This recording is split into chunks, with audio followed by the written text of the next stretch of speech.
Good morning प्यारे बच्चों। आज हम आपकी हिंदी व्याकरण बुक, हिंदी ग्रामर बुक में से कुछ अध्याय करेंगे और उनकी एक्सरसाइजेस करेंगे। इन्हें आप पहले वीडियोस में देख चुके हैं।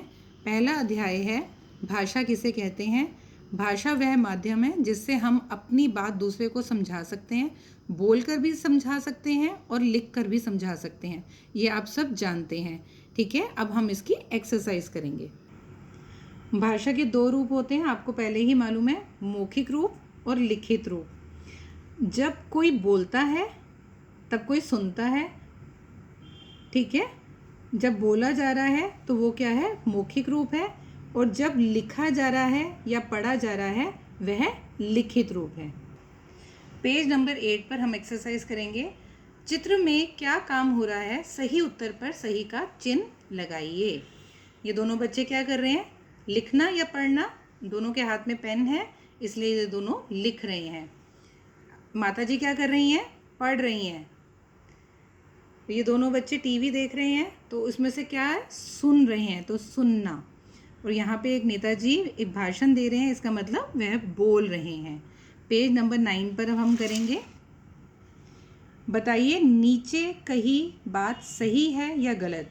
जब कोई इशारे से कुछ बताता है तो हम पढ़ते हैं, ये गलत है, तो हमने गलत पे निशान लगाया है। जब कोई इशारे से कुछ बताता है तो हम समझते हैं, ठीक है। नंबर 2 है, जब कोई हमसे कुछ बोलता है तो हम सुनते हैं, ये बात बिल्कुल सही है। जब कोई बोलता है तभी हम सुन पाते हैं। तीसरा है, जब कोई लिखता है तो हम सुनते हैं। जब मैं लिख रही होंगी तो कोई सुन सकता है? नहीं, लिखते वक्त हम नहीं सुन सकते, तो यह गलत है। जब इशारे से हमें कोई कुछ बताता है तो हम समझते हैं, सही।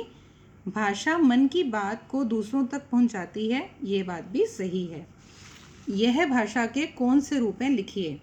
जब बोली जाती है बात तो उसे बोलते हैं मौखिक। जब पढ़ी जाती है या लिखी जाती है उसे बोलते हैं लिखित। पुस्तक में लिखा होता है इसलिए लिखित। यहाँ पर टीवी में बोला जा रहा है, मौखिक। पिताजी अखबार पढ़ रहे हैं तो उसमें लिखा हुआ है इसलिए लिखित। फ़ोन पर बात हो रही है इसलिए बात मुंह से बोली जा रही है, इसलिए मौखिक। बच्चा लिख रहा है इसलिए लिखित।